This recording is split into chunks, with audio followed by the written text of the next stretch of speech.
There are images that document history and images that become history. On the 16th of June, 1926, in the streets of Orlando West, Soweto, one photograph collapsed the distance between a local protest and global conscience. It captured not only violence, but humanity under fire. A dying child, a desperate rescuer, screaming sister, and a witness behind the lens. But the photograph is not a single story. It is 4 intertwined lives, and just beyond the frame, another child whose fall signaled that the day would not end in peace. This is the human narrative of those bound together to that moment. Today, we look at those 4 individuals bound forever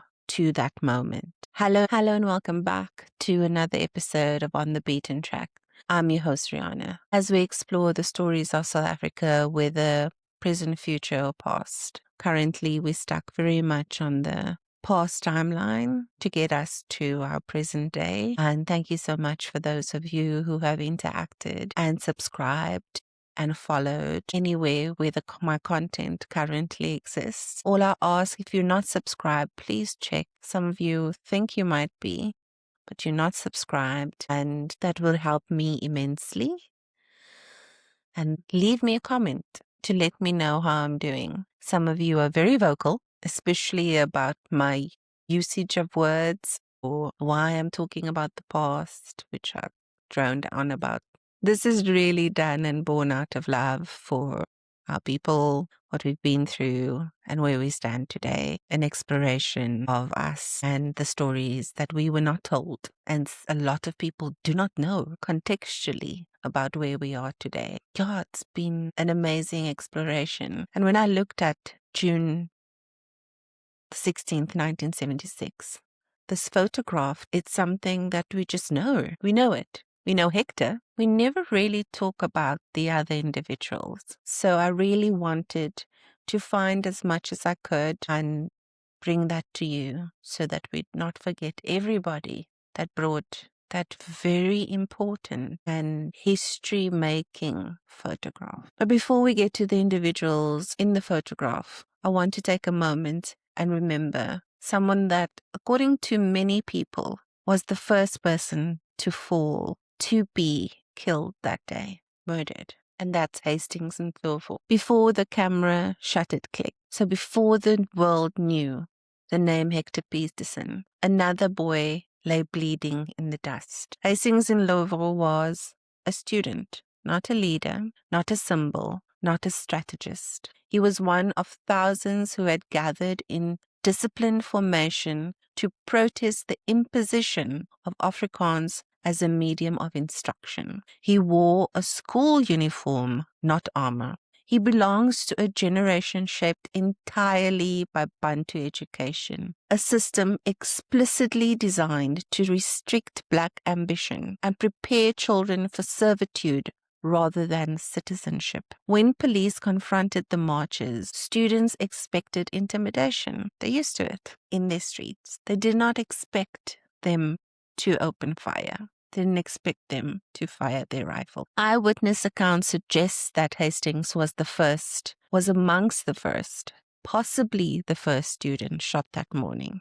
A moment when protest transformed into uprising. He was 15 years old. He did not carry a weapon. He did not threaten the state. He was a student in uniform. His death mattered not because cameras recorded it, but because those present understood instantly what it meant. The government was prepared to kill children. His death marked the irreversible moment. In revolutions, there is often a moment of no return. For Soweto, Hastings' fall may have been that point, the instant when fear gave way to fury, when the crowd realized negotiation had ended. Yet without an iconic image, his name receded into quiet memory.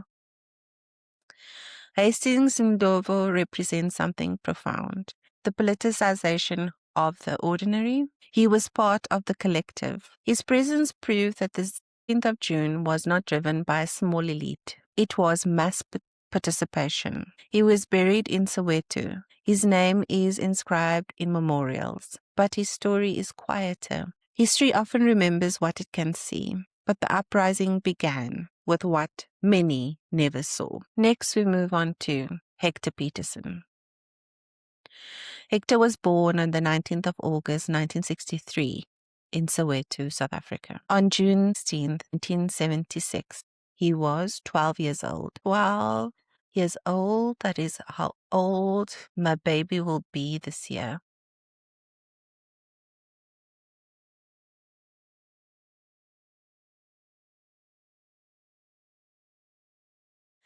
Young enough to still be remembered primarily as a child rather than a student activist. He grew up in Orlando West, a township created under apartheid's policy of racial segregation, in a household shaped by the daily constraints of apartheid, restricted movements, economic hardship, heavy policing. Yet within that environment, he was known as lively and affectionate, fond of football and friendship. A boy whose life revolved around ordinary childhood joys rather than political strategy.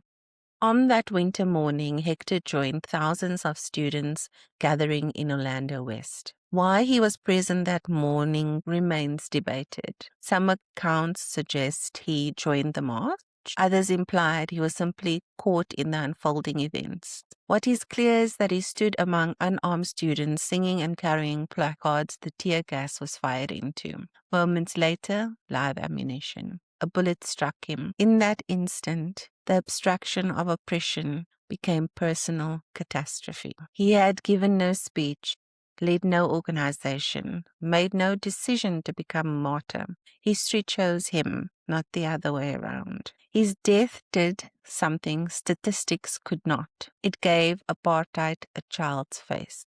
Vulnerable, innocent, unmistakably human. The global response was immediate and visceral. Governments debated sanctions, protest movements intensified. For many abroad, this was the first time apartheid appeared not as a policy, but as cruelty enacted on a child. It wasn't the first time it happened, though. Behind the symbol, however, was a grieving family whose loss unfolded under surveillance and fear. Hector's parents lost a son. His siblings lost a brother. Antoinette carried the trauma of witnessing his death. She later emphasized, "He was not a symbol. He was my brother." The family faced harassment and surveillance after the uprising. Grief unfolded under political pressure. The photograph's emotional core is not only the wounded child, but the girl standing beside him, mouth open in a scream that seems to carry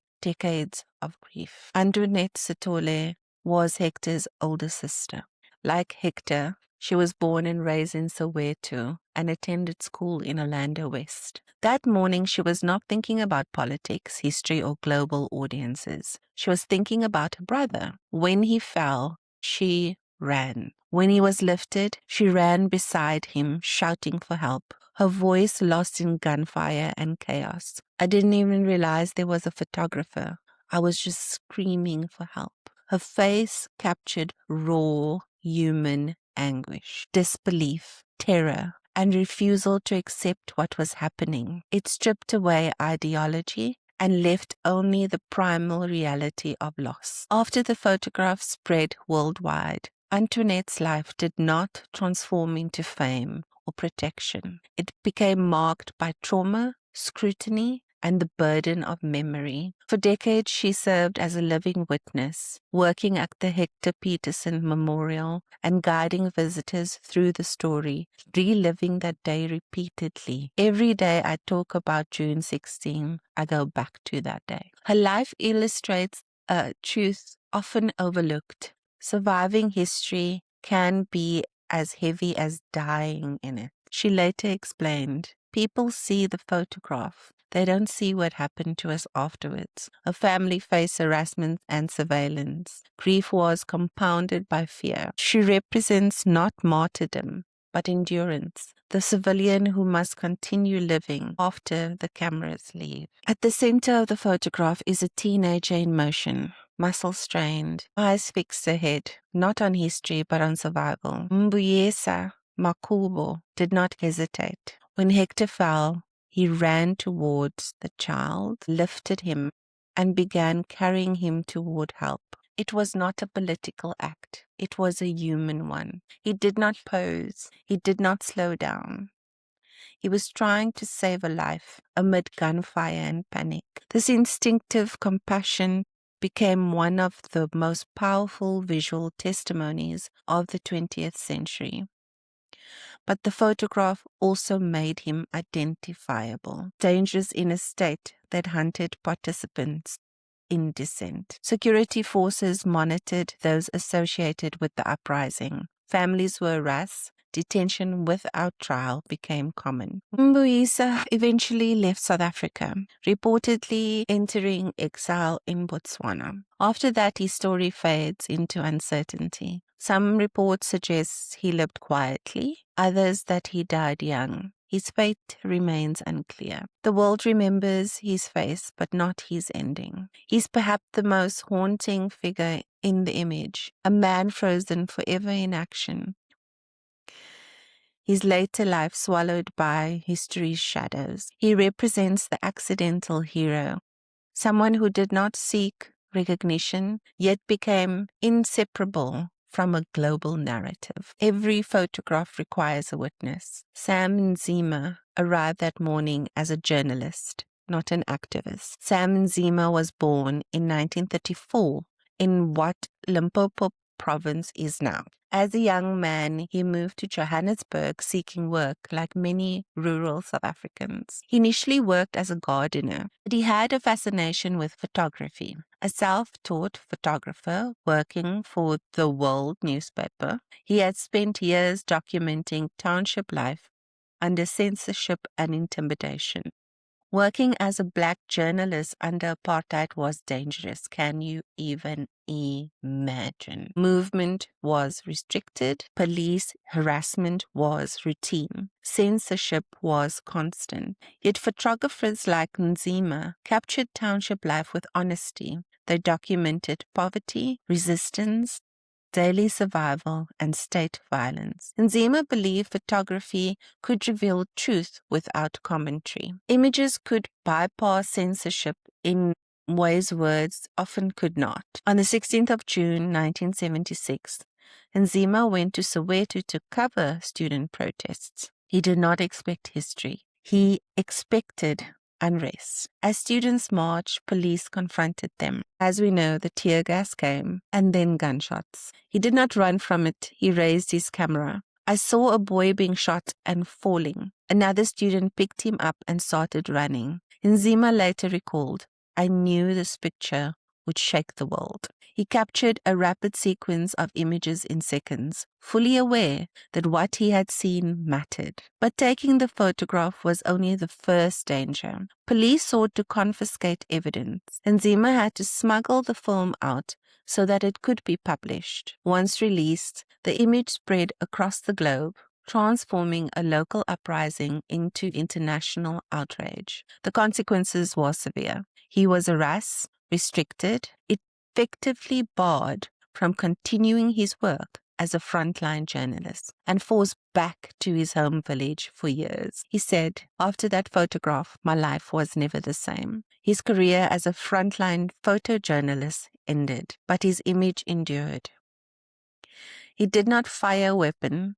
He did not carry a body, yet his act ensured that the violence could not be denied. He turned witness into evidence. The photograph is often described as a symbol of apartheid's brutality, but symbols flatten complexity. Within that frame are multiple human stories. A child whose life ended before adolescence had fully begun. A sister whose grief became public memory. A teenager whose compassion became legend and mystery. A journalist who risked everything to show the truth. And just beyond the frame, another boy whose fall signaled that peaceful protest had crossed into bloodshed. Together they represent different forms of participation in history: victim, survivor, rescuer, witness, catalyst. None of them chose those roles. The photograph spread rapidly through international media. For many outside South Africa, it was the first visceral evidence of apartheid's brutality towards children. Diplomatic pressure increased, protests erupted worldwide, sanctions debate intensified. The image humanized oppression. A foreign observer wrote at the time, "This picture had done more to expose apartheid than years of reports." The uprising did not end when the photograph was taken. The stories of these individual children remind us that history is not only made by leaders, it is carried by those who endure its consequences. Sam Nzima lived to see recognition in democratic South Africa. He received national honors. His photograph became central to museum exhibitions and educational material. The Hector Pieterson Memorial stands near the site of the image. Nzima himself remained modest about his role. He often emphasized that he was just doing his job, documenting reality, though at great personal cost. And that personal price was career disruption, surveillance, and exile from professional life. Yet his work reshaped global understanding of South Africa. He demonstrated that photography can alter political reality. One frame can challenge an entire system. Mbuyisa vanished into uncertainty. He performed a human act under extreme circumstances. He did not know the world was watching. He did not know history would remember. He only knew that someone needed help. He carried Hector Pieterson. In doing so, he carried the truth of apartheid into global consciousness and then vanished from the public stage. Their stories reshaped a nation's trajectory. The uprising spread across South Africa, intensified resistance, and altered global opinion in ways that would echo through the 80s and beyond. On that winter morning in Soweto, thousands of students set out to demand dignity in education. By midday, the world had been shown something far more fundamental: the human costs of a system sustained by force. The photograph did not create the tragedy, it revealed it. And within its borders are not just victims or heroes, but ordinary people caught at the intersection of childhood, courage, fear, and history. A boy who died, a boy who carried him, a girl who screamed, a man who saw and refused to look away. Their lives remind us that history is not made only in parliaments or battlefields. Sometimes it is made in a single street, in a single moment, in the irreversible space between a gunshot and a shutter click. After Soweto, the state used detention to crush visible resistance. But repression does not exist in isolation. Behind the students of 1976 stood a broader intellectual movement, a philosophy that insisted on dignity, a generation that believed psychological liberation was essential. It's so important to make sure that every person in that photograph contributed to a moment in history, not asked by them, but needed by this country. Nobody wanted what happened that day to go down as it did. The witness that was the photographer that put that out into the world and made sure that no one could look away really set about pressure on the apartheid government. Thank you so much for listening. Come back next week. We speak about more of the fallout, more of the results of 1976, of a government steeped in its own fear and anxiety, and what it did as a result thereof. Thank you, everybody. Have a nice day further, and I'll see you next week. Bye.